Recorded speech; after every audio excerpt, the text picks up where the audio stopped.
Etos Universitario con Trilce Ovilla, espacio de reflexión, diálogo y propuestas, donde se viven los valores y se crea una comunidad crítica, pensante e incluyente. Sean todos bienvenidos. Comenzamos.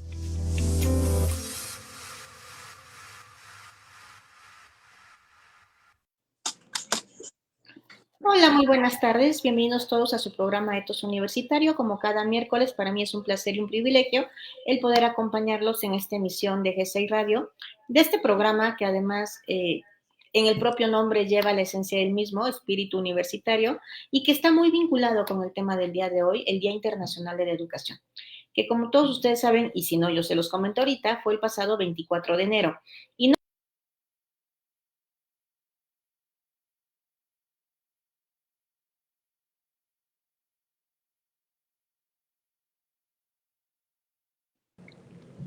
Sí, estoy viendo, la tecnología no me quiere, ¿no? Hay un complot por ahí. Les decía yo que no quisimos dejar de platicar sobre el 24 de enero, Día Internacional de la Educación, de este día donde se conmemora, ¿no? Justamente este derecho humano fundamental, la educación a la cual todos debemos tener acceso y que además debe ser de calidad.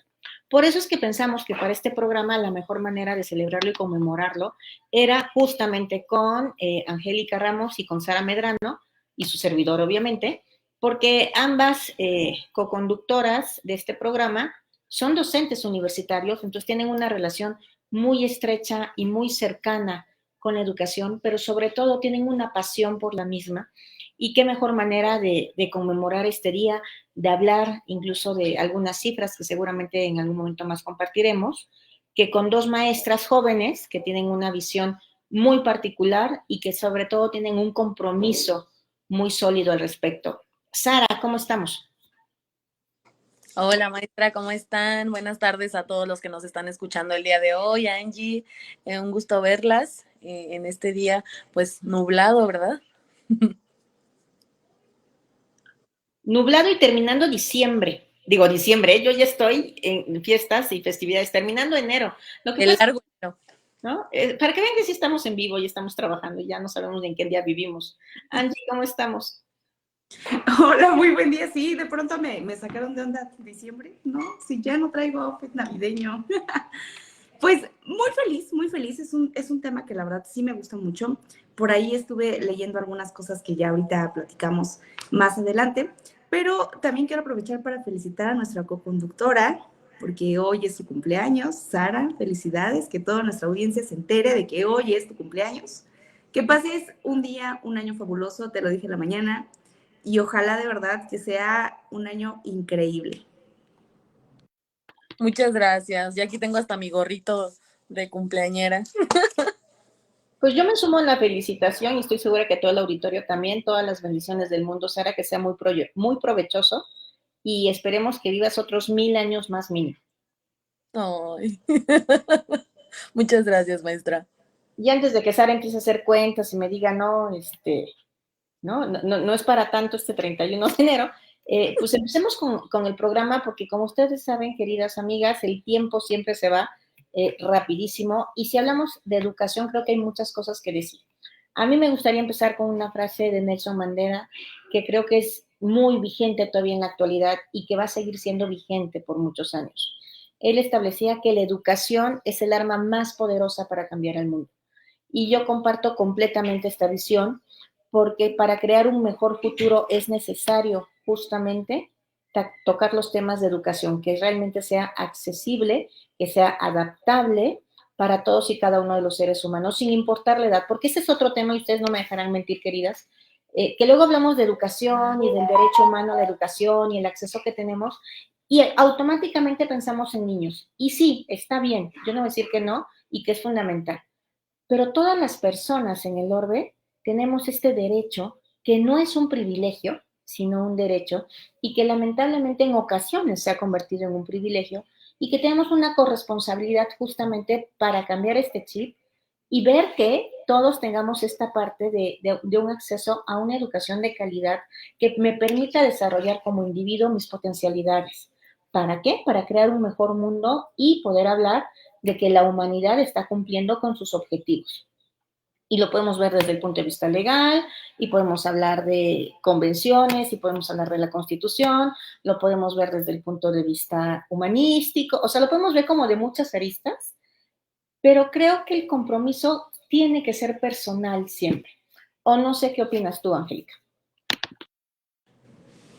Sí, por supuesto que creo que es un compromiso personal, pero además estaba revisando en la página de la UNESCO, y comparto con ustedes, que justo esta celebración de este año, ¿no? Del 2024, sí quiere como enfocarse mucho en el papel que desempeñan, por supuesto, la educación, pero los docentes además, en la lucha contra el discurso de odio. Y yo cuando vi ese título me puse ahí a investigar y a ver cómo estaba situado eso. Y la verdad es que sí creo que es un tema sumamente importante, que los conflictos violentos que nosotros vemos, la transformación incluso de los fenómenos sociales. Mi hermano me compartía por ahí unos videos en estas redes sociales en donde, por ejemplo, las pasadas festividades, ¿no? En diciembre, cuando se hace este año nuevo, se recibe el año nuevo, pues todo el mundo estamos acostumbrados a abrazarnos y a estar muy felices, ¿no? Como el momentito de euforia de que recibimos un año. Y hay muchos videos en donde en muchos países, en estas grandes plazas donde uno se junta para recibir el año, nadie hace este escándalo y esta felicidad y este abrazar a las personas. Todos están con el celular grabando el espectáculo de luces y nadie se mueve, nadie.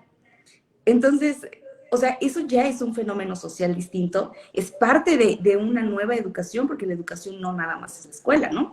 Entonces, como que todo esto que conlleva, y que ahorita este título que les digo que veo que ponen ahí en la página de la UNESCO, de la lucha contra un discurso de odio, pues me parece que sí estamos como sociedad en un punto muy importante, en donde por supuesto la geografía, el género, la raza, todas estas cosas se juntan para transformar y crear una nueva sociedad. Entonces, los docentes, aquí poniéndonos en el foco, pues somos una parte también súper importante, porque muchas veces lo que decimos frente a un grupo, lo que decimos frente a una sociedad es escuchado de manera distinta. Yo platicaba con mis alumnos, ¿no? Al primer ingreso, en segundo semestre, pero el primer día de clases, ¿no? Platicaba con ellos y les decía, bueno, es que la gente allá afuera ya los ve como abogados. O sea, desde el primer día que ustedes están asignados a la Facultad de Derecho, la gente ya los ve como abogados. Y qué padre, ¿no? Pero también es un doble compromiso, porque entonces lo que tú digas ya es distinto, ya es tomado de manera distinta. Y así nosotros también como docentes. Entonces creo que es una parte muy importante, creo que hay mucho que trabajar en ello. Y también encontré una frase de la directora de la UNESCO que dice que porque si el odio empieza con palabras, la paz empieza con la educación. Y ahí es donde está el tema súper importante y el porqué de nuestro programa.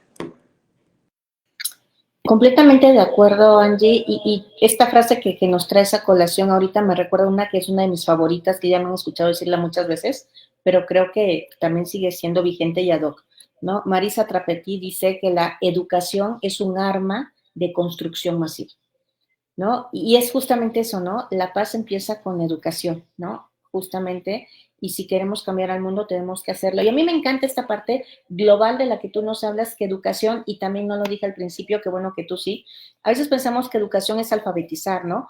O informar, nada más, o sea, que es la escuela, que es las clases tradicionales, porque hay distintos modelos de enseñanza, y no es así. La educación es integral y tiene que ver también con el respeto a la cultura y tiene que ver también con la formación valorativa de los individuos, ¿no? Que nos queremos construir. Sara, ¿tú qué opinas de esto, del Día Internacional de la Educación? Pues me sumo a los comentarios que dice Angie y yo también quisiera comentar que cuando se habla de educación, específicamente de pedagogía, muchas veces nos centramos en el alumno. Claro que el alumno es la parte fundamental, sin embargo, también considero importante darle importancia al profesor.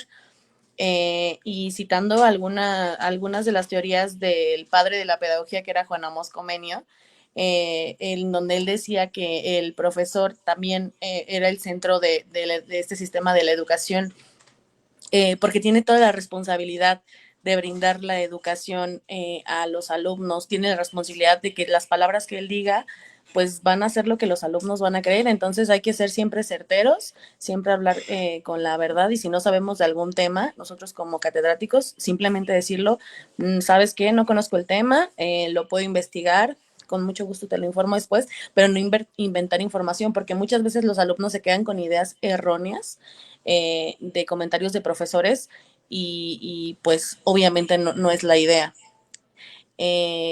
Independientemente de esto, también estoy en pro o estoy a favor de las cátedras, de dejar este sistema de cátedras que es como el clásico, el de la cátedra magistral, donde el profesor únicamente habla y no da pues como pie a que los alumnos puedan participar, sino que es únicamente el profesor habla, imparte su cátedra, no hay trabajo didáctico, y únicamente los alumnos lo tienen que escuchar, no aceptan críticas, preguntas, opiniones. Por lo tanto, considero que no hay esta retroalimentación y los alumnos pues no aprenden de una manera eficaz. Y qué importante es esto, porque también tienes toda la razón del mundo. Siempre hablamos de educación y modelos educativos y nos centramos en el estudiante y hablamos de educación transformadora y hablamos de puentes de aprendizaje y de constructivismo y de muchas cosas que son muy valiosas y que tenemos que implementar. Pero casi nunca volteamos a ver al docente, que es el que las tiene que implementar y que conlleva una doble responsabilidad, porque no solamente tiene que tener los conocimientos para transmitirlos, sino que tiene que saber cómo transmitirlos y además transmitirlos de una manera ética. Porque como bien dices, muchos de los maestros se convierten en modelos inspiracionales, para bien o para mal, ¿no? O sea, yo puedo copiar las malas prácticas como puedo copiar las buenas prácticas, ¿no? De mis maestros. Y también yo lo he dicho en otros foros y lo vuelvo a decir aquí, yo creo que a veces no está tan bien valorada como debería estar la función del docente, ¿no? Que pensamos que es un facilitador o un tutor, cuando realmente sí es un acompañamiento, pero es un acompañamiento de vida, porque insisto, no solamente es informar, sino también formar a la persona que está adquiriendo nuevos conocimientos y habilidades e integrarlo eficazmente, como decías tú, Sara, a una sociedad. Fíjense que a mí me llama mucho la atención y qué bueno que Angélica hace ratito nos estaba hablando de estos datos de la UNESCO y que este año se estaba centrando la conmemoración del Día Internacional de la Educación en eliminar discursos de odio, porque justamente en Chile se generó el Ministerial de Educación de Santiago, se llama así porque se realizó en Chile, ¿no? Todos los años va cambiando. Es una reunión que se hace en la región latinoamericana con los ministros de Educación y de Hacienda todos los años, pues para ver los temas sobre la educación y qué podemos hacerla para generar una educación de mejor calidad, ¿no? Y más accesible, y cumplir los objetivos de la Agenda 2030 y obviamente del ODS número 4, que es la educación de calidad. Y este año, insisto, fue la semana pasada, ¿no? A mí me llamó mucho la atención que el ministro de Educación de Chile, que dio el discurso inaugural porque era el país anfitrión, él hace hincapié en algo que a lo mejor ya estamos dejando a un lado, pero que tiene todavía impacto, la pandemia, ¿no? Él decía que teníamos que repensar la forma de la educación en la actualidad, porque la pandemia nos había quitado muchísimas cosas, incluso seres queridos, pero una de las cosas que nos quitó fue la importancia que los estudiantes y los profesores le dábamos a la interacción en el aula, ¿no? Porque digo, muchos emigramos a medios tecnológicos, que qué bueno, muchos nos quedamos sin clases porque no teníamos acceso, porque hay una brecha tecnológica todavía en la actualidad. Y entonces decía, es que hay que volver a reencantar al estudiante a las clases y que vean que las aulas son espacios interactivos que les van a permitir transformar sus vidas. Y la verdad, y nuestro auditorio no nos dejará mentir, sí se sienten distintas las clases presenciales después de la pandemia. Y yo no digo que no haya compromiso, yo no digo que no sean buenos estudiantes, yo no, o sea, no. Yo creo que tienen muchas habilidades y cualidades muy importantes los jóvenes actualmente. Digo, yo hablo de jóvenes porque doy clases en la universidad, pero bueno, esto se puede hacer a cualquier nivel. Pero creo que sí estamos como un poquito desfasados, ¿no? Como que no sé ustedes cómo lo perciben. Yo sí veo una diferencia. Los periodos de atención también tienden a ser más cortos, entonces también tenemos que evolucionar nosotros como docentes. Y básicamente, y con esto cierro mi comentario de esta junta, de esta cumbre ministerial de educación en Santiago, es que ellos decían que teníamos que hablar de políticas públicas para garantizar la educación, pero teníamos que tener en vista 3 ejes. El primero es la reactivación de la educación, porque lamentablemente después de la pandemia no en todos lados se están dando clases al 100% todavía. El segundo es la recuperación de la calidad educativa, porque no es nada más tomar por tomar clases, sino que realmente haya un aprendizaje significativo.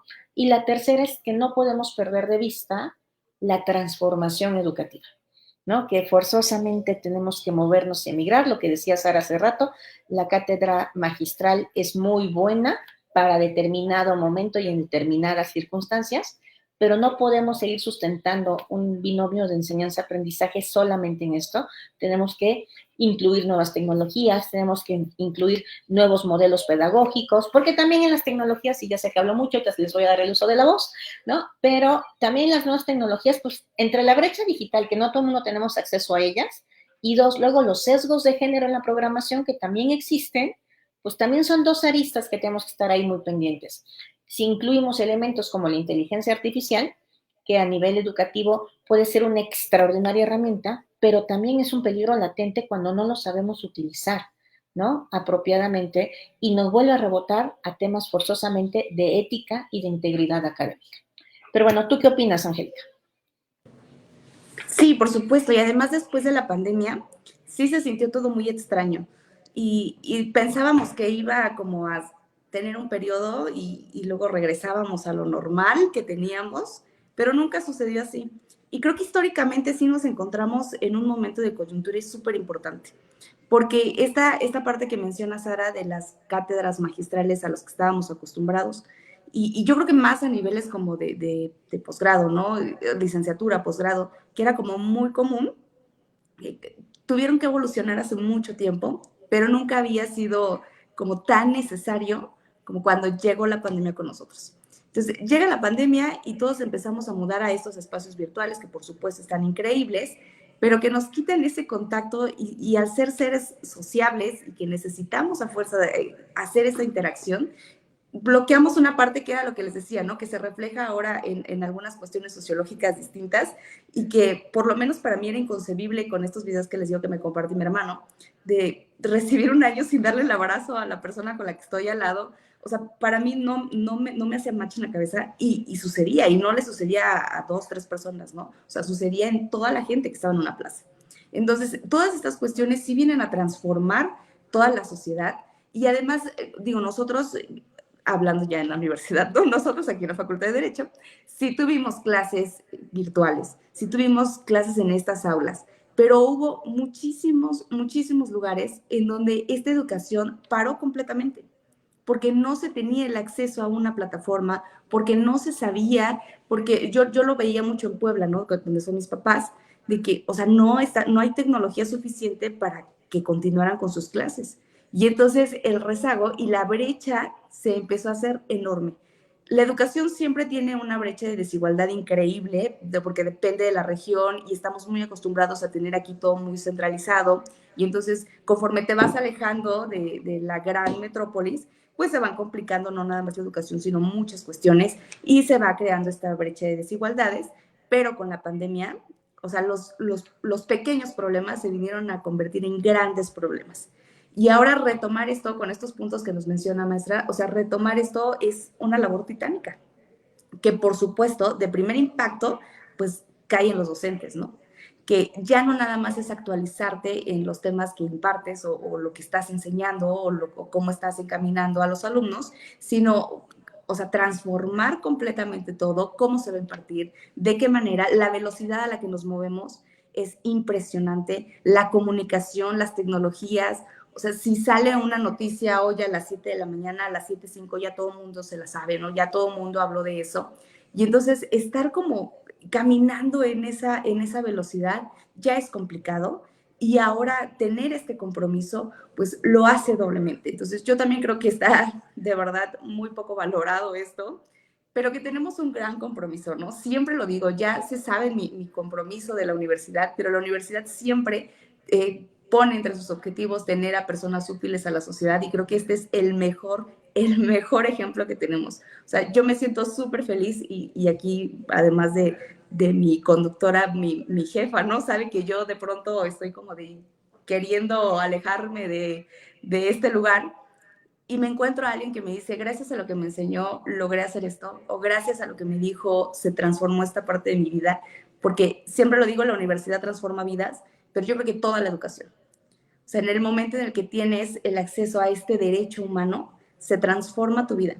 Y la cantidad de personas que no tienen derecho o que no tienen la accesibilidad a este derecho, de verdad es impresionante.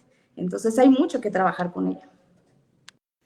Completamente de acuerdo. Sara, ¿qué podrías aportarnos? Pues me sumo a lo que ustedes mencionan, sobre todo en el tema de la discriminación. En la pandemia lo sufrimos muchísimo.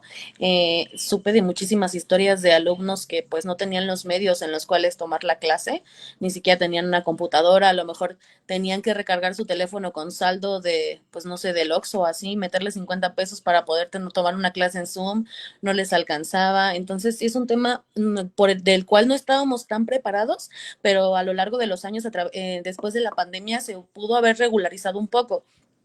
Por otro lado, también siento que está un poco mal visto el uso de las tecnologías como lo es, no sé, el uso de inteligencias artificiales para realizar trabajos, ensayos, etcétera, cuando pues la verdad no es así. O sea, está mal utilizarlos de la manera en que algunos alumnos lo utilizan, pero para nada está mal consultarlos. Recién estaba en un foro de traducción de textos y el ponente nos decía, es que los jóvenes ya no escriben. O sea, ellos nada más usan ChatGPT y ya no escriben nada. O sea, el ChatGPT hace todo y pues sí, la verdad, y todo el foro eran pues alumnos jóvenes, ¿no? Entonces todos se quedaron así de, ¿qué onda? Entonces, no hay que tener como mal visto el uso de las tecnologías para la implementación de este tipo de aprendizaje, sino más bien saberlo usar. De hecho, el posgrado de nuestra facultad ya hasta tiene un modelo para poder citar a ChatGPT. Entonces, pues, tanto es así que el posgrado mismo nos incita a la implementación de esta tecnología. Y además de esto, me parece súper importante, y sí es importante la cátedra magistral, pero sobre todo utilizar métodos didácticos que sean los que utilicen las tecnologías, es decir, usar la tecnología a nuestro favor, no al revés, que la tecnología no nos use a nosotros, sino nosotros utilizarla a ella. Con esto me estaba acordando que hace algún tiempo tuve una clase en donde mi maestra hablaba como de modelos de argumentación jurídica y entonces nos dijo, es que tienen que ser creativos, me parece que tienen que utilizar la tecnología, etcétera, usen juegos que tengan que ver con la tecnología. Entonces me acuerdo que la verdad los alumnos son súper creativos, o sea, los alumnos crearon encuestas en internet, crearon juegos así como 100 mexicanos dijeron, pero de preguntas jurídicas, o sea, todo muy interesante porque los alumnos tienen pues esa habilidad y esa creatividad de hacerlo y además aparte de que nos divertimos muchísimo en esa clase, pues aprendimos también un montón y además aprendimos lo fundamental que eran como técnicas de debate. Me parece que estamos viendo como en específico a Stephen Toulmin y vean, o sea, tiene mucho tiempo que tomé esa clase y todavía me sigo acordando de este autor y de su teoría de la argumentación,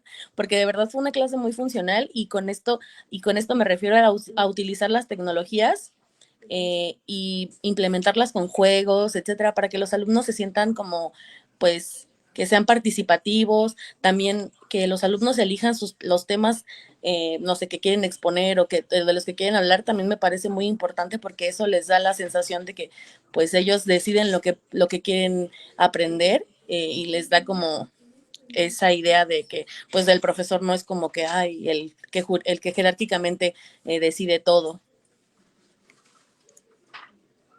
Fíjate, Sara, que tú creo que le estás dando también al clavo, bueno, todas, ¿no? Pero esta parte de ser creativo, y yo agregaría disruptivo, ¿no? Cuando estábamos hablando cuáles eran los objetivos de esta cumbre en materia de educación que se hizo la semana pasada, para implementar mejores políticas públicas en la región, decían que teníamos que reactivar, recuperar y transformar la educación, ¿no? Eran como los 3 ejes y los 3 objetivos.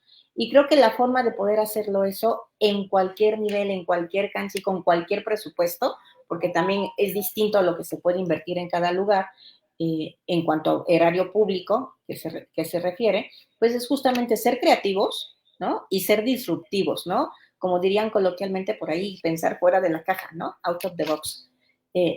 Y creo que ese es un papel muy importante que tenemos los que somos docentes en todos los niveles y que muchas veces las generamos como habilidades y que no nos damos cuenta, ¿no? Esto que me decías, o sea, ¿hace cuánto tomé esa materia? Y todavía me acuerdo de la teoría porque la hice mía, ¿no? Porque al momento de hacer estas interacciones permite que no solamente sea más fácil aprender, sino compartir el aprendizaje, lo que realmente lo hace significativo, ¿no? Lo integramos a nuestra vida. A mí se me ocurre también, hablando de esto, y bueno, ya ustedes ya me han escuchado, pero no nuestro querido auditorio, ¿no? Los juegos de escape, o sea, implementar juegos de escape, ¿no? En cursos en específico de derecho es fenomenal porque de repente si ves al estudiante, ¿no? Cómo tiene que trabajar en equipo forzosamente, porque si no, no hay manera de que puedan resolver ¿no? los acertijos. Y 2, al tener una meta común, ¿no? Pues bueno, se centran más, ¿no? Y dejan de ver solamente el interés propio de voy a tener una calificación como tal, sino, estoy aprendiendo y a fuerzas tengo que saber para poder continuar. O sea, aquí no hay me lo aprendí de memoria porque no me sirve, tengo que asimilarlo para poder ir resolviendo los acertijos que se presentan. Y utilizarlos a través de medios tecnológicos es fantástico. A mí me encanta lo que mencionas de nuestro posgrado en la Facultad de Derecho de la UNAM, la integración de las inteligencias artificiales y de la ChatGPT generativo, porque efectivamente muchos lo estigmatizamos y creemos que es algún invento del mal y que va a acabar con, ¿no?, las ideas originales, cuando realmente es una herramienta que puede ser muy útil siempre y cuando se hagan las señalizaciones oportunas, ¿no? Yo lo utilicé, pues lo cito, como utilizo un libro, ¿no? Tal cual. Yo platicaba con una persona experta en lingüística que tiene ¿no?, el grado académico, y decía, es que yo la otra vez lo utilicé, le metí mi texto, el mío hecho, le dije, ¿cómo lo mejorarías, no? Mejóralo. Dice, y me cambió 2 o 3 palabras y me puso la palabra precisa, perfecta de la idea que quería yo. O sea, sí me mejoró el texto, ¿no? Y yo así, wow, ¿no? Me dice, y sí cité, ¿no?, que este fue un texto revisado por, ¿no?, la inteligencia artificial. Ojo, ella es la autora, ella lo escribió, pero utilizó la herramienta para mejorar. O 2, cuando de repente tenemos este bloqueo mental que todos tenemos y no sé, de qué, hazme un párrafo de tal cosa, porque además te da elementos en los que tú también ya puedes profundizar, ¿no? Y seguir investigando. Y no está mal, siempre y cuando lo cites, ¿no? Es lo que hablábamos también de integridad académica. Yo sé que ha habido un debate muy, muy importante en el último año en las universidades, sobre todo sobre si lo permitimos, no lo permitimos, hasta qué punto lo permitimos, porque también es muy fácil el exagerar y el no citar, ¿no? Y yo se los voy a decir, se los voy a pasar tal cual. Yo investigando o jugando con el ChatGPT, escríbeme esto, está muy padre y no sé qué, ¿no? Y de repente, mientras más precisa sea la instrucción, mejor es el resultado, como cualquier inteligencia. Entonces yo, que soy mala persona en ese sentido, le dije, a ver, escríbeme un párrafo sobre esto como si fuera yo. Era una con dolo. Pues déjenles informo que el chat me dijo, con mucho gusto, por favor, súbeme 2 textos tuyos. Obviamente no se lo subí, dije, sí, me ganó la inteligencia artificial, gracias, bye, ¿no? O sea, ¿qué quiere decir? Pues que va a ver cómo escribo, va a hacer sus algoritmos y entonces ya va a poder escribir, ¿no? Más o menos como yo escribo, porque todos tenemos un determinado sello. Para allá vamos, ¿no? Forzosamente, y la educación tiene también que integrar estos nuevos modelos. Tenemos que hacer como decíamos, una transformación educativa, ¿no? Porque solamente así vamos a poder, ¿no?, transformar el mundo en el que vivimos. ¿Cuál es tu experiencia con la inteligencia artificial, Angélica?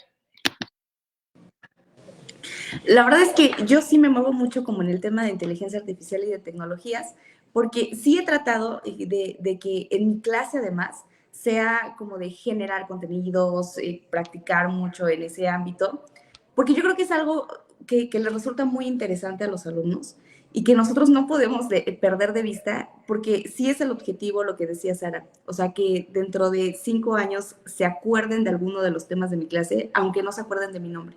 O sea, sí es mi objetivo y entonces siempre estoy buscando como esa parte de en qué engancharlos, qué es lo que les interesa para por ahí empezar a meter los temas. Y entonces, la verdad es que es impresionante los resultados y he tenido muy buenos resultados. Entonces, esta transformación de la educación, o sea, se tiene que dar sí o sí.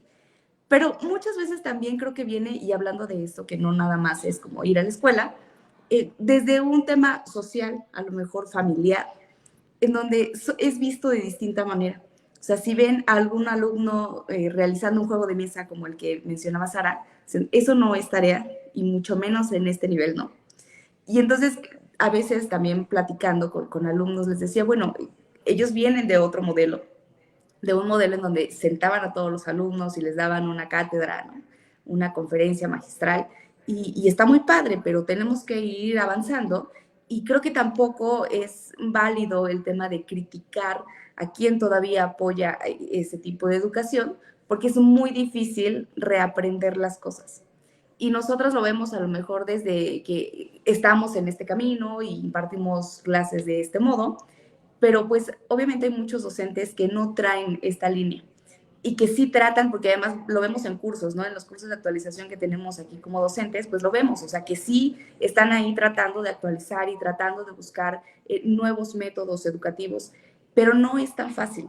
Y esto no nada más es en cuestión de educación, sino incluso en ideas sociales. O sea, dejar de aprender, o sea, reaprender conceptos, reaprender formas, reaprender todo es mucho más complicado, porque cuando lo aprendes y así lo haces siempre, pues está increíble, vas transformando en el camino y ya estás encaminado. Pero cuando tienes que dejar algo completamente de lado, una idea completamente de lado y aplicar otra cosa, es mucho más difícil. Entonces, creo que desde ahí, desde la tolerancia y desde cómo sociedad vamos avanzando, pues ya son temas que ya no nada más tienen que ver con la educación en las aulas, sino con todo, cómo nos vamos nosotros relacionando. Y les decía yo de las cifras de la UNESCO que encontré, ¿no? En la actualidad hay 250 millones de niños y jóvenes sin escolarizar y 763 millones de adultos analfabetos. O sea, imaginen esa cifra y nosotros diciendo que es un derecho humano y que todos tenemos que pensar en las políticas, pues está padrísimo, pero las políticas están aplicadas aquí, nuevamente les digo, ¿no? Donde tenemos todo.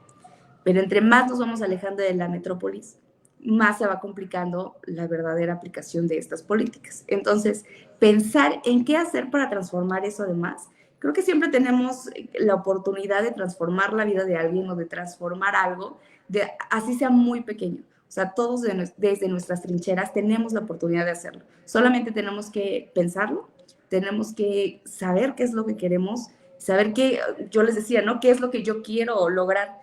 Que en 5 años se acuerden de alguna clase de Angélica, aunque no se acuerden de su nombre.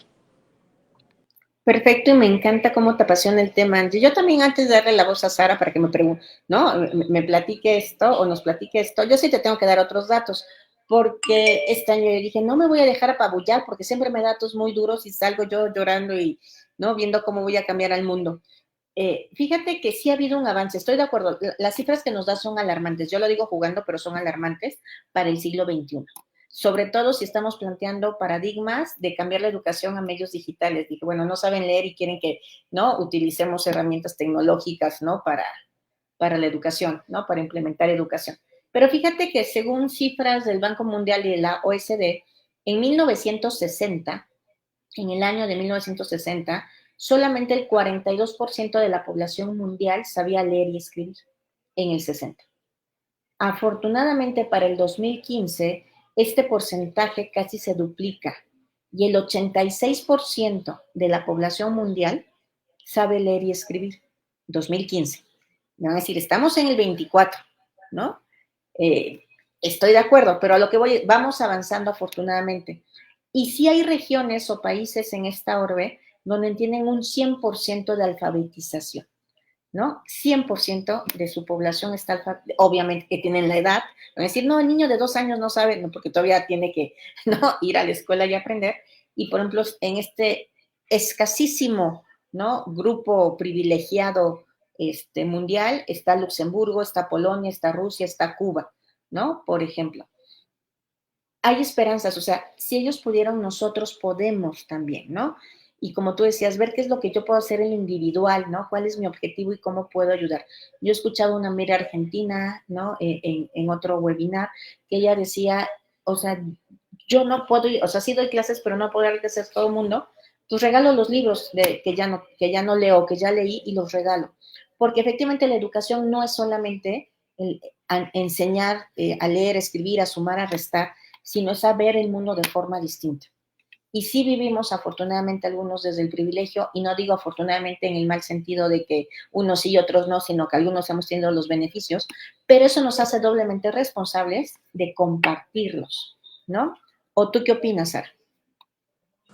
Completamente de acuerdo con usted, maestra. De hecho, me surge una duda y una problemática muy importante que la educación viene arrastrando desde hace muchos años, que es la personalización en la educación.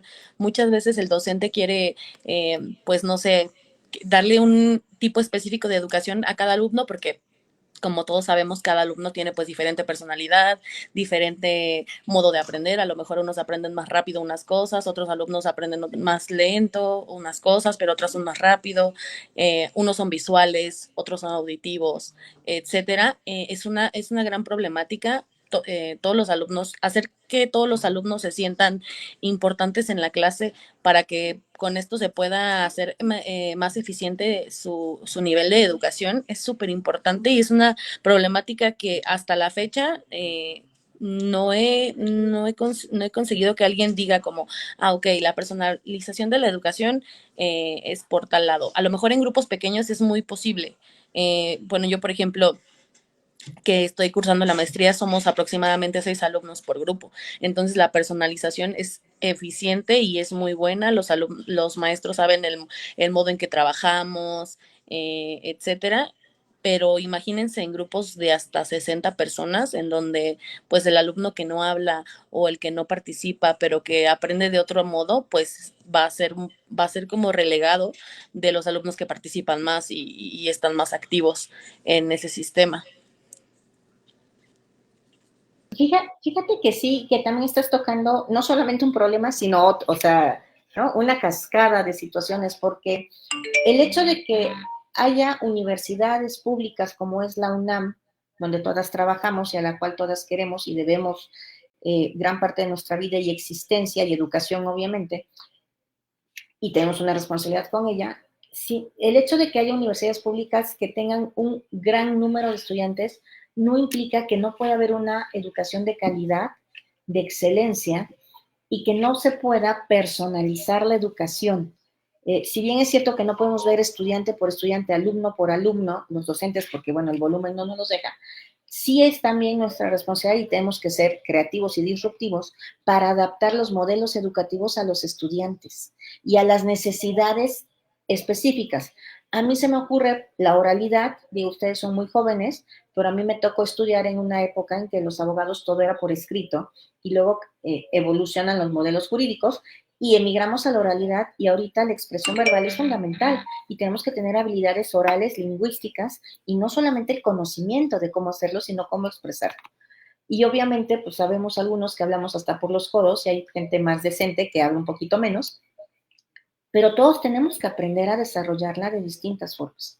Y viene también lo que tú decías, Sara, ¿no? Las personalidades. Yo puedo ser introvertida o extrovertida y de todas formas me tengo que parar si voy a litigar ante una audiencia, un juez, ¿no? Y exponer el caso. Entonces sí tenemos que personalizar, o sea, sí tenemos que hablar de una educación de calidad en todo momento. Oigan, a mí me encantaría seguir platicando con ustedes 5 horas más y seguramente lo vamos a hacer para que nuestro auditorio diga, ay, invítenos a esas charlas de café. Pero al aire ya nos queda poquito tiempo y no quiero irme sin escuchar sus consideraciones finales. Yo nada más les traigo un par de datos antes de también cederles el uso de la voz y dar mis consideraciones finales. Este Día Internacional de la Educación se empezó a conmemorar desde el 2019. ¿no? Fue utilizado o puesto como tal por la Asamblea General de la ONU, y su finalidad es, que es la finalidad de este programa en concreto el día de hoy, es el concientizar sobre la importancia que tiene la educación para alcanzar los objetivos de la Agenda 2030, ¿no? Que no solamente son de educación, sino son, ¿no?, de salud, de erradicación de pobreza, de cuestiones de medio ambiente, ¿no?, que estamos viviendo ahorita ya, sobre todo los que vivimos en la Ciudad de México, por ejemplo, las restricciones del agua, o sea, ya no es una leyenda urbana, ya nos está pasando y tenemos que cambiar las situaciones, que es también sobre igualdad e inclusión, ¿no?, de género, o sea, sobre muchas cosas, ¿no?, todos los objetivos de la agenda. Y conmemorar un día en específico sobre la educación es intentar hacer voltearnos a todos hacia que debemos de aprender, como dice el lema de la UNESCO, debemos aprender para poder tener una paz duradera, ¿no? La única forma de conservarla o de mantener la paz una vez que la hemos alcanzado es a través justamente de la educación y de tomar conciencia de la importancia que ésta tiene. Sara, ¿cuáles serían tus consideraciones finales? Pues antes que nada agradezco la invitación al programa del día de hoy. Me parece un tema súper importante y me encanta cómo compartir las historias que tienen ustedes para decirnos de estas dos maestras que tuve el gusto de tomar alguna clase con la maestra Trilce y la verdad es que es sensacional, maravillosa. Con Angie no he tenido el gusto, pero algún día me voy a ir a asomar a ver su clase. Y sobre todo, no olvidar que, bueno, últimamente he estado viendo temas de pedagogía en algunos cursos de actualización y me he dado cuenta, ya voy a ponerle a investigar a nuestros oyentes el día de hoy, que casi la gente no conoce eh, pedagogas mujeres en la historia. Casi siempre cuando hablamos de pedagogía y de la historia de la pedagogía, hablamos de hombres, ¿no? Juana Moscomenio, Rousseau, etcétera. Pero, bueno, por ejemplo, de pedagogas, pues a la mente solamente cuando antes de conocer a las pedagogas mujeres se me viene a la mente nada más Montessori y su gran método, el método Montessori. Pero yo les recomendaría a mis oyentes a nuestros oyentes que investigaran un poco más sobre estas pedagogas que tienen teorías súper interesantes. Por mencionar algunas, hay una pedagoga que ya no recuerdo bien su nombre, pero hablaba sobre cómo la influencia de la naturaleza tenía un impacto muy positivo a la hora de obtener el aprendizaje en los alumnos. Es decir, no es lo mismo aprender en un aula de clases que esté encerrada o etcétera, a, no sé, de vez en cuando tomar alguna clase, no digo que en el pasto y ahí tirados todos, eh, pero de hecho ella En le una llamaba, hamaca. sí, exacto, eh, este, y muy interesante, entonces sí les recomiendo muchísimo que revisen las teorías de estas pedagogas. Pues ya nos dejaste esta tarea a todos, Sara, me sumo, porque ahora que lo mencionas tampoco ubico, ¿no? Y no debe de ser así, ¿no? Entonces, nos has dejado tarea a todos, lo cual te agradecemos, creo. Angie, tus consideraciones finales. Gracias, pues igual un gusto estar aquí compartiendo espacio con ustedes. Y yo creo que solo me iría con que nos hagamos conscientes de que estas tendencias sociológicas, ecológicas y tecnológicas están transformando la educación. Y solo tenemos que adaptarnos porque tenemos que tirarle a futuro y que nuestro futuro sea justo y sostenible. El tema de educación es muy importante, sí, pero hace un ratito ya platicaba con un amigo y decíamos cuáles son los 3 ejes que necesita la sociedad siempre tener en cuenta, y decíamos que era la educación, la cultura y el deporte. Y que si le tirábamos como sociedad a esos tres ejes, sería distinto, ¿no? Tendríamos un futuro diferente. Y entonces yo creo que sí le tendremos que apuntar a eso. Y simplemente, como les decía hace rato, pues pensar qué podemos hacer, qué podemos transformar, cómo podemos contribuir a esto. Entonces, sí son alentadoras las cifras de la maestra, pero creo que también hay que seguir trabajando en ello.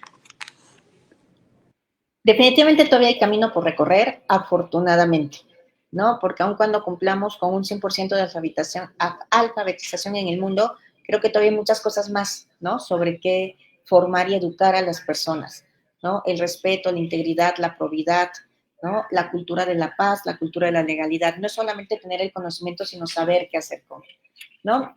Un saludo a Ale, que nos está siguiendo y que hace la mención en las redes sociales, que personalizar la educación es muy importante desde los primeros años de vida. Al reconocer las inteligencias múltiples de los niños, tienen la oportunidad de brillar en diferentes áreas. Y creo que este comentario es más que atinado, porque muchas veces, ¿no?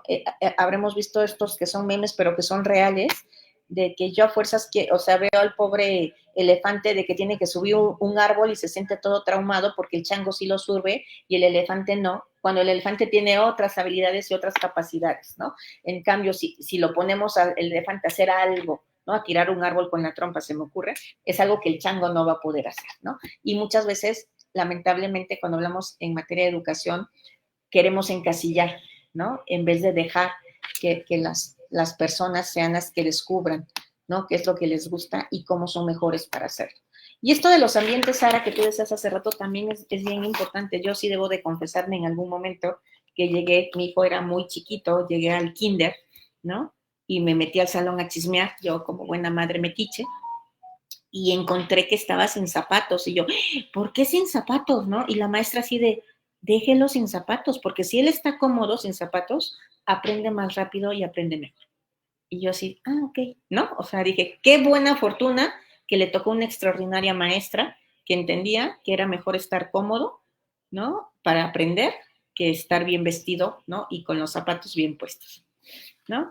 Pero bueno, estamos llegando al final, vuelvo a insistir. Mañana todos en Pance en la oficina, por favor. Una cosa es aprender en la educación y otra cosa es venir a trabajar. ¿No?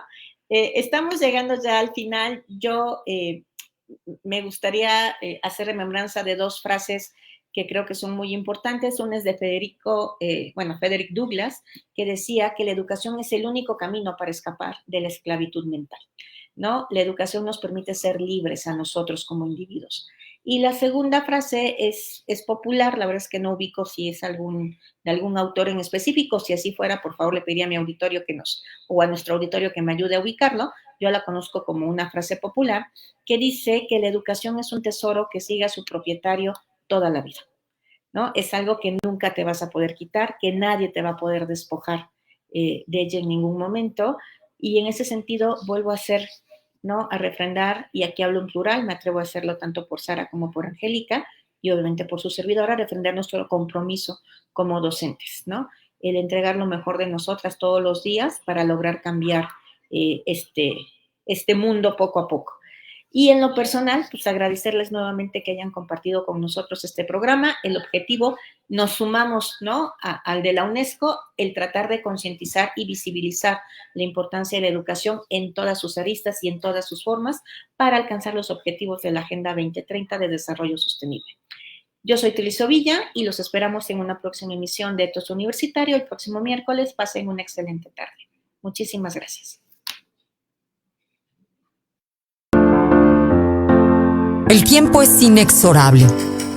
Hemos llegado al final del programa. Gracias por ser parte de él. Los esperamos la próxima semana en Etos Universitario. Sigan escuchando a Trilce Ovilla y sus conductoras Angélica Ramos y Sara Medrano.